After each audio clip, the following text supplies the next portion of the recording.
Sabar itu ternyata bukan hanya sabar ketika menghadapi ujian, tapi sabar itu ada 3. Sabar dalam taat, sabar dalam meninggalkan larangan, dan yang ketiga sabar menghadapi ujian. Maka yang ketiga saya terangkan sebuah hadis yang singkat. Orang yang mendapatkan ujian, Pak, sesungguhnya pahala mereka besar, walaupun tidak sebesar yang pertama dan yang kedua. Tapi Nabi kemudian menerangkan kepada kita, kelak pada waktu hari kiamat, Allah itu akan membagi manusia jadi 2. Yang pertama, ahlul afiyah, ahlul musibah, ahlul afiyah. Dalam riwayat Ibnu Majah, Rasulullah itu bersabda, manusia nanti ketika dikumpulkan di padang mahsyar dibagi menjadi 2. Ada yang pertama ahlul musibah, yang kedua ahlul afiyah. Ahlul musibah itu siapa? Orang yang di dalam hidupnya diuji terus oleh Allah, sakit, bangkrut, dan lain sebagainya. Ini namanya ahlul musibah. Ada yang kedua, ahlul afiyah. Ahlul afiyah itu jarang diuji, jarang sakit, jarang kemudian mendapatkan musibah dalam hidupnya. Bapak tahu, perintahnya Allah pertama kali kepada malaikat, uhsubu ahlul musibah. Hisab dulu ahlul musibah dulu. Yang ahlul musibah dihisab dulu, Pak. Dihisab, ditimbang, lalu kemudian ahlul musibah itu para malaikat berkata, ya Allah, ahlul musibah itu sudah habis. Tinggal dikit dosa-dosanya karena ditebus dengan berbagai macam musibah-musibah yang dulunya engkau berikan kepada mereka dalam kehidupan di dunia. Tinggal dikit saja. Kemudian Allah berfirman, u'tuhum salasan, kasih mereka 3. 1, khairan, kasih mereka surga. 2, afiyah, kasih mereka kekuatan. Kenapa, Pak? Siapapun di antara Bapak dan Ibu di sini yang mendapatkan ujian, pasti kekuatannya berkurang. Sakit, yang dulunya biasa lari 2 kilo menjadi lari 1 kilo. Pasti berkurang. Diganti oleh Allah dengan kontan di akhirat. Kasih mereka kekuatan untuk mengganti kekuatan yang aku ambil ketika aku memberikan ujian bagi mereka di dunia. Dan yang ketiga, mangzilah. Kasih mereka tempat yang tinggi di surga. Tempat itu tidak bisa diraih dengan sholat. Tempat itu tidak bisa diraih dengan sedekah. Tapi tempat itu hanya bisa diraih dengan orang yang sabar ketika mendapatkan ujian. Dinaikkan itu ahlul musibah ke tempat yang tinggi.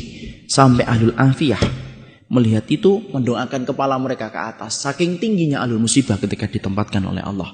Lalu kemudian ahlul afiyah berkata, ya Allah, kalau setiap dibalik ujian akan mendapatkan kedudukan setinggi itu di surga, dan begitu mudahnya mereka dihisab karena sudah berkurang dosa-dosa mereka, tolong ya Allah, hidupkan kami sekali lagi. Hidupkan kami sekali lagi. Kasih ujian kami. Potong-potong daging-daging kami. Daging-daging kecil dan kami masih hidup. Tidak apa-apa. Selama kami mendapatkan 3 yang kamu berikan kepada musibah ketika di dunia. Tapi tidak ada lagi balik ke dunia itu. Disitulah kita paham, Pak.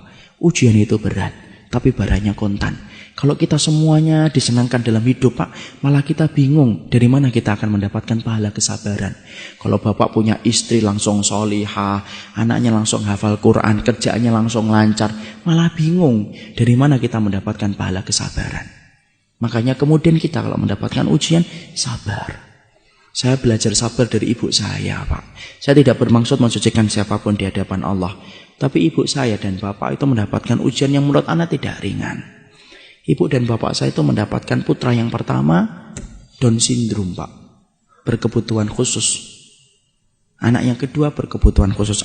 Kakak laki-laki pertama saya umurnya 53 tahun. Kakak perempuan saya 43 tahun. Dan itu berkebutuhan khusus, Down syndrome. Mandi harus dimandikan, makan harus dikondisikan, tidur harus disediakan. Itulah yang menjadikan saya tidak bisa keluar kota. Sampai beberapa lama, paling-paling setengah tahun baru sekali, 2 kali. Karena kemudian setelah pasca meninggalnya ibu, saya merawatnya. Tapi saya belajar dari kesabaran ibu saat itu. Saat itu saya ketika kecil, Pak, SMP, saya masih ingat, kadang-kadang ibu kalau makan di warung itu tidak pernah malu beliau.